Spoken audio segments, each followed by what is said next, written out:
Everybody, okay, my name is Ed. We're going to do another movie review. This time it's going to be Last Night in Soho from 2021, directed by Edgar Wright, starring Thomasin McKenzie, Anna Taylor Joy, and Matt Smith, and Michael Ajejo is AJAO, and also Terry Stamp is lurking around.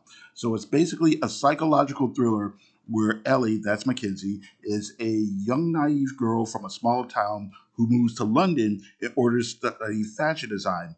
She moves into an old apartment and becomes haunted by dreams of living the life of a woman named Sandy, that's Taylor Joy, who lived there back in the during the swinging '60s. So things seem fun at first, but ultimately both Ellie and Sandy's lives become more intertwined, and they take a turn for the worse. So, like I said, Ellie is a sheltered small town girl raised in the country who gets a scholarship to study fashion in London. She lives in a dorm but soon moves out due to feeling out of place with her roommates. So she rents an old room in Soho and begins to dream of being an outgoing woman named Sandy living in the area back in the mid late 60s. So Sandy wants to be a singer and she meets a manager named Jack. They fall in love and she promises to help her out. In her waking life, Ellie starts to emulate Sandy's looks and personality. The dream life and reality begin to overlap, and Sandy experiences the negative aspects of living life in Soho, and Ellie then starts feeling those consequences. A young man named John tries to be her friend, but he's unsure how to help her. Meanwhile, a strange older man seems to be stalking Ellie. And in the climax, the movie goes kind of full horror, but I think it played out very nicely. So I liked it a lot. There's a lot of great acting from all the major players. Mackenzie did a great job of imbuing Ellie's character with the right amount of shyness and vulnerability without making her a doormat or completely a damsel in distress. Smith brings the right amount of charm and menace to his role as Jack the manager. Taylor Joy is good as Sandy, who starts off as flamboyant, vibrant young woman, but then whose life soon takes a dark turn.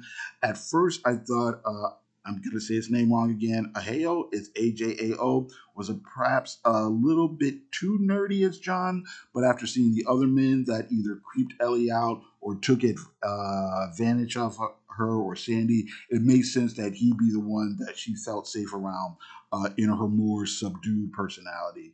So now the story juggles around a few ideas. So you get a little bit of nostalgia.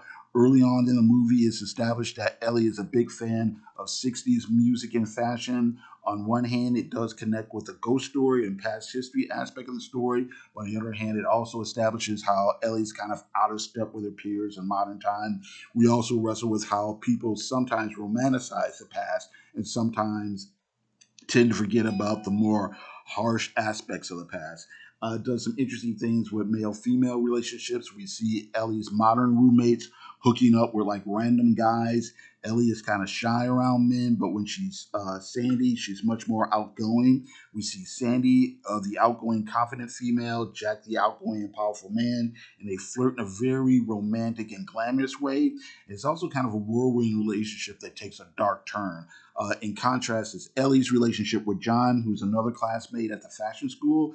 Ellie's nervous and timid, but she slowly learns to be a little bit more open with him. John's patient with her, and he gains her trust just by kind of being understanding and kind. The movie also explores the sometimes predatory nature that some of the older and more powerful men that's seen present in the kind of nightclub scene. So, Last Night in Soho is a really great looking film. I thought is expertly edited. The movie is full of a great mix of long shots and quick edits, and it all seems seamless. Great colors, great night scenes, great use of sound, and not just in the music scenes, but in the horror scenes as well. You get nice costumes. It's visually interesting, but also very emotionally grounded.